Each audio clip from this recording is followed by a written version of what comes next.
What's the most real relationship advice you can give? It's fine to not always want to spend 100% of your time with your spouse. Not every moment of every day is going to be bliss, and sometimes it really takes some effort. I love my wife to bits, but there are some days when I would just like to do things by myself. It doesn't mean our relationship isn't great, but it can be really refreshing just to take a stroll around a shopping center, or go get some food alone or something. This 100%.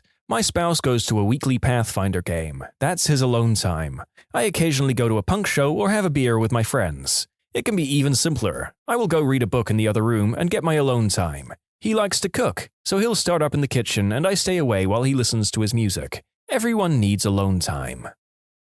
Don't lose yourself as an individual in a relationship. Happened to me. Where were you 10 years ago? But would you have listened 10 years ago? I think it's so important to have your own social lives and circles, but I see so many couples who bring their partner to everything, to the point that they're basically a part of every social group that person is in. Where does that person then have an escape to? When can they go out with their friends without the other one feeling bad for not being invited? Keep your own circle. My partner and I have been friends for years, even before we were a couple, so we have the same friend group. I combat this by asking when he wants me to tag along to outings like shopping, and also we have pretty chill home life. Also, we're not attached at the hip at events, and I know when to step back and let him have one-on-one conversations. I try and let him know that it's okay for us to do our own thing and I won't be offended. Sometimes I worry that I'm too much and we're not getting enough alone time, but we communicate well and respect each other. So if it ever becomes an issue, it wouldn't be one for too long. Communication is key. Make sure you're talking to your partner and finding out what they need and telling them your needs too. Intimacy is way more important than people realize. Like I've told my wife, yeah, sure, there's lust involved, but there's also interest in making your partner feel good as well. If that interest isn't there, your partner might as well be an adult fun time toy for all they mean to you. This is where I think a lot of people miss the point. Everyone seems to automatically infer that it's physical intimacy that's important. Intimacy is emotional. It's meaningful and vulnerable sharing of one's inner self. It's not what you do in bed. That's not hard. Real intimacy is hard, and it's super fulfilling to be intimate with your partner. So important, and physical intimacy begets emotional intimacy. Physical intimacy is our biggest way of being there for each other. Everyone needs a hug. Everyone needs cuddles. Words can't always do what a good, genuinely loving hug can do. Go on holiday together. If you can agree on food, sleep soundly, compromise on activities, and do your own thing one of the days, and not get mad at each other, you stand a good chance of lasting a while. I love my boyfriend to bits and miss him a lot. We don't live together yet, but boy do I like sleeping in my own bed sometimes. Space is healthy. Just because you're in a relationship, it doesn't mean you have to live in each other's pockets.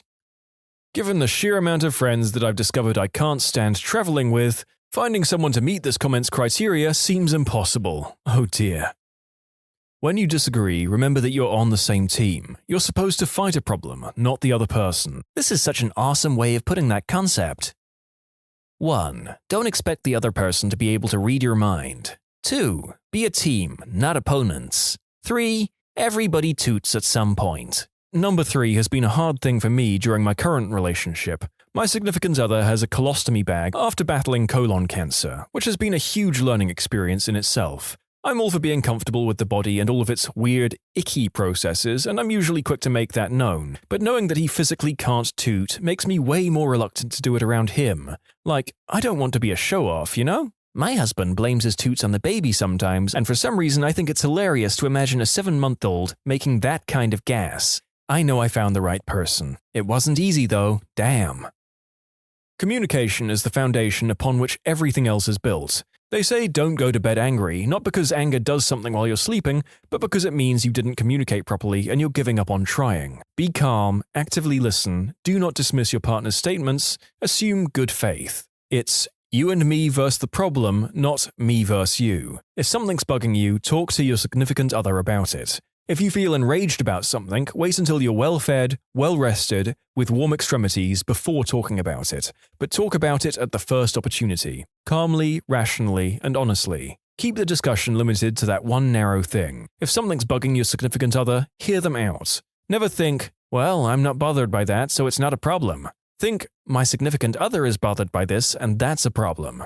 If you think the concern is unreasonable, frame the discussion as solving the problem of Your significant other is being unhappy. The worst fights and arguments happen over trivial things because it's not the trivial thing that's actually causing the problem. It's probably a series of things or a general lack of satisfaction, and the toothpaste cap being left off is just the instigator of the fight. If you communicate often and openly, these things will not fester, they won't pile up, and you won't get into such fights.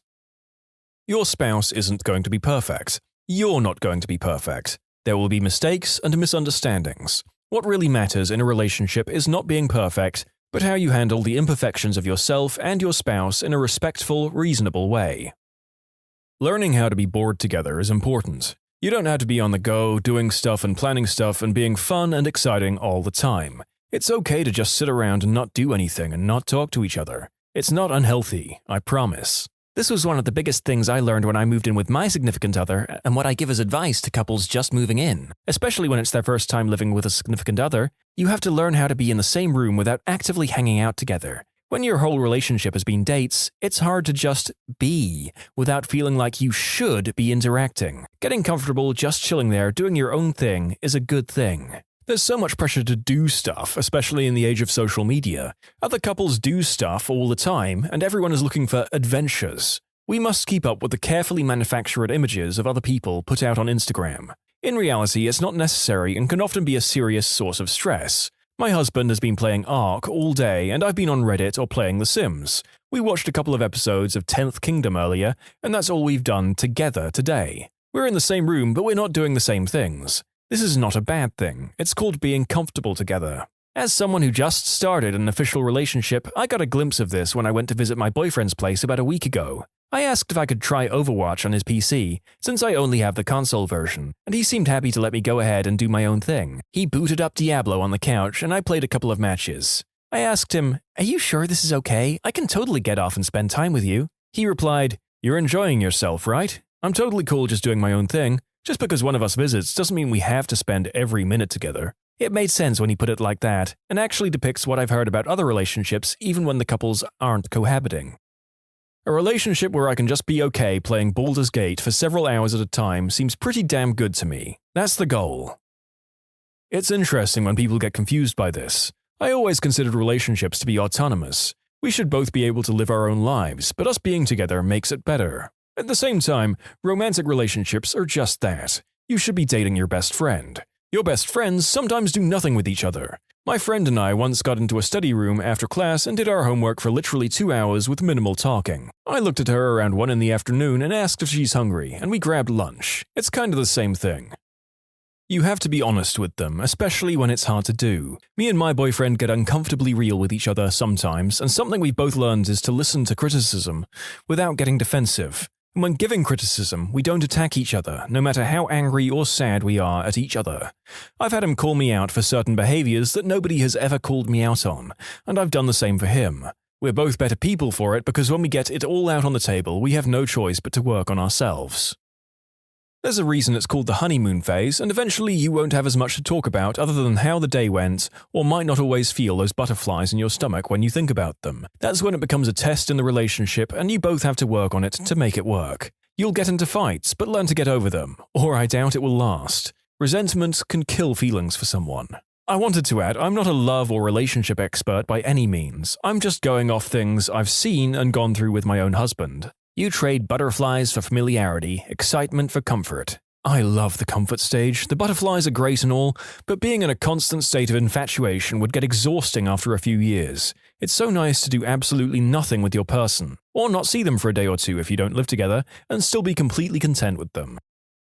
In an ideal relationship, the contributions are 60-40, where both partners are the ones trying to give 60%. My mom asked an elderly couple who'd been married for decades what their secret was. They said that they act as if being nice to each other is a competition. That's always stuck with me. I've been married for 28 years. When I was engaged, a dear lady, then in her 80s and still very much in love with her husband of 60-plus years, told me this: "Just because he's your husband, don't think he requires less regard than your friends. Before you yell at him for something, anything, ask yourself if you would yell at your friend for the same thing." What she was trying to say is that being married, together, is not a free pass to stop being a decent human being. You're going to get annoyed by the socks on the floor, but is it an excuse to fly off the handle? Respect and common courtesy are my recommendation, and you don't need to keep score. There's no winner. I can't praise this enough. I see couples snap at each other all the time over the silliest stuff and wonder how it must feel to be constantly on guard like that. Just be nice to each other. If you can't stand to be nice to each other,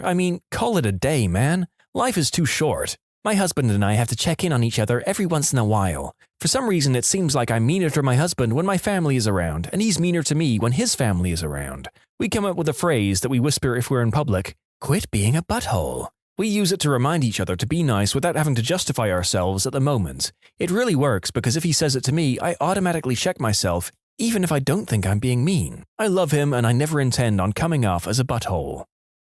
Listen to them, communicate with them, compromise sometimes, and frick them regularly. To elaborate on compromise, it doesn't always mean something we'll both enjoy. At times, it will very likely mean today we do something that my partner likes and that I sparingly tolerate, but tomorrow that reverses. My ex refused to see that side of a compromise. I would see horror films with her, because to me, spending time with her was more important than avoiding seeing a horror film. If I wanted to see a film that she wouldn't like, asking her to see it with me was forcing her to do something that she didn't want, and was therefore unfair.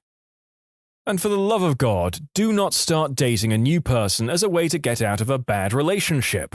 That is extremely unfair to the new person you entered into a relationship with. Guy here, this probably sounds simple, but here's what I've learned. Know yourself, where you're at in life. If you're in a crap storm, legal crap, money crap, substances and booze crap, legal crap, you're probably not ready for anything serious. Clean up your act first. Be honest. No matter how fricked up your crap is, if you want to move forward in a serious way, all the cards have got to be on the table. Take it slow, get to know each other, but in the end, no secrets. There is some crap that's nobody's business, but I'm not talking about that. Know her, what she's been through, and what she wants out of life. You both need to be pretty much on board. You need to be heading for the same thing. Kids, buy a house, or gypsy life, doesn't matter. Keep an eye on things. You need to make sure she's doing okay, and let her know you're doing okay. Same with her to you. After that, it's just dodging stupid. Sometimes you have to spend years with crappy people to realize what you deserve. It was never a waste. You needed the experience to figure out what works best for you or what to avoid. You'll never forget your exes. They were there for a reason. Good to get something from the School of Hard Knocks on here. A lot of these is from people who seem to have been happily married or together for a long time. Sometimes you have to muddle your way through until it works. Relationships are work. They aren't always fun, you won't always be madly in love, and you can't put them on a shelf and ignore them. No, but you shouldn't shun the work. Too many of my friends are toxic in their relationships, ending them summarily just because any work is seen as too much. Or let relationships turn toxic because it's easier than maintaining healthy ones. Always be mindful and thoughtful to that person's love map. Like they might need a quick text every morning when you get to work letting them know that you're safe. It makes zero sense to you, but knowing it's something small and means the world to them, well, why the hell not? They might get stressed out, and you helping clean the house for when they finished work might mean more to them than someone else you've been with who wanted flowers to show love. Know what it is that your partner loves and make them feel loved too. And if it's just a text to say you love them and you're safe, it's a 10-second message to type. For frick's sake, that's so little time in the span of an entire day. Why not do it if you know that it makes them happy? A little off topic, but I've found that prioritizing the relationship correctly helps a lot. My roommate is my best friend, but he's a roommate first, a coworker second, and a friend third. We talk about finances and housework completely differently than we shoot the crap. This helps maintain efficient lines of communication regardless of what's going on. When someone shows you who they are, believe them. If they're mean, if they're vindictive, if they use you, if they show you that they don't really care about you, believe them. If they make you feel inadequate, on edge, scared, nervous, unworthy, or like a disappointment, believe them. If they're entitled, narcissistic, sociopathic, manipulative, or unfair, believe them. Life isn't a movie, and you can't fix people who don't want to be fixed. More often than not, they're just who they are. So take off the rose-colored glasses and stop thinking love will find a way. If it isn't working, change it. Don't spend your precious time lamenting over a person who wouldn't genuinely lament over you. This sounds bleak, I know, but relationships and love are supposed to be the most beautiful things in the universe. If your relationship is not improving your quality of life on the aggregate, you need to seriously reassess what you want in life, because you deserve better. You only get so much time to find people in your life that make it worth living. Don't get caught up on people who will make you wish you'd never lived it. Yes, you gotta make sure you're choosing them as advertised, not falling in love with their potential. Don't think your perspective is bleak at all. I think it's balanced and disillusioned. In related vernacular, choosing to believe who someone is a great example of living life on life's terms. It's not always easy, but it gets you out of a lot of unnecessary wrestling matches. Probably not going to get this right, but it hit me the hardest after spending 5 years in a toxic relationship.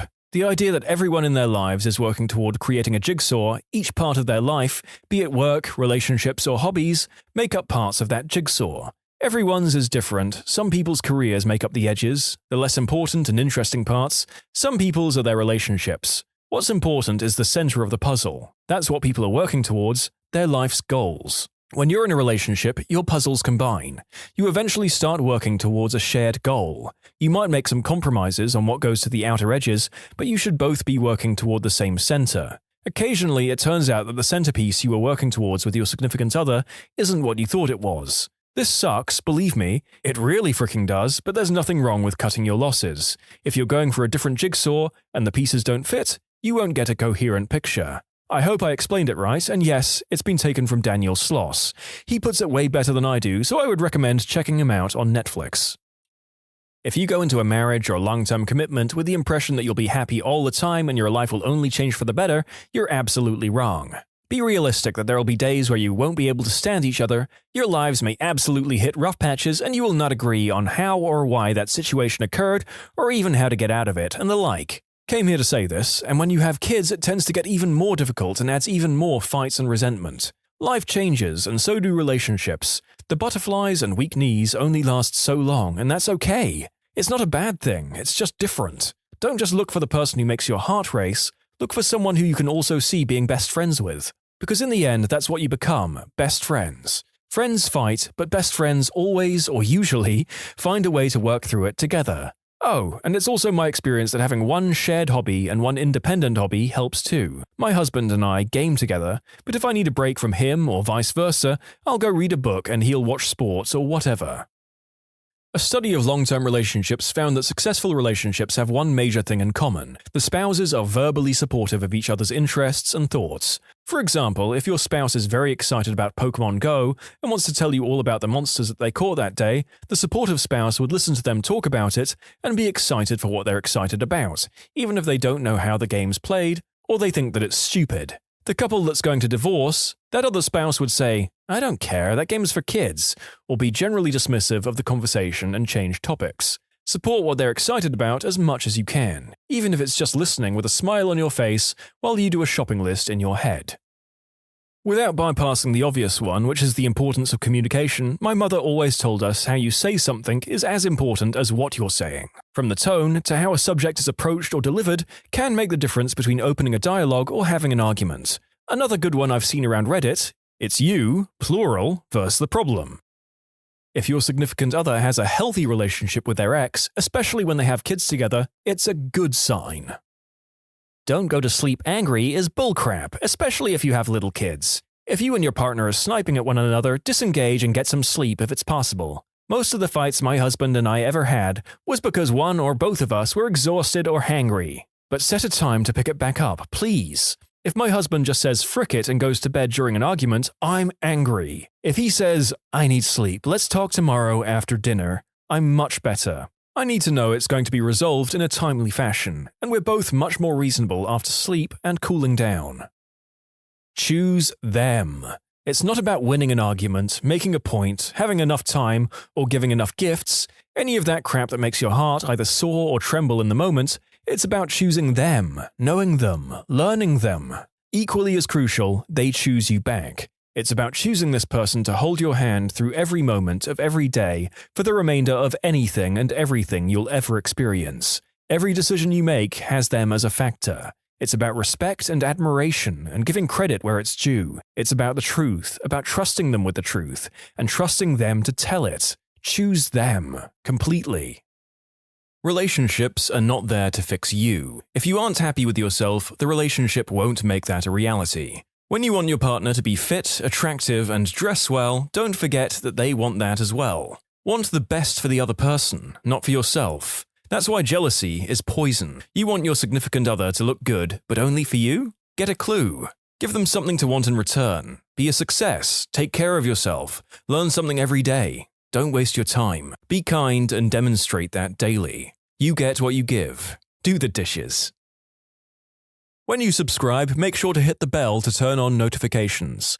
Put the playlist on in the background to finish listening to all the stories, linked at the top of the description. And if you like Am I the Genius, give Am I the Jerk a shot, linked in the description too. Either way, thanks a lot for watching, and we'll see you guys next time.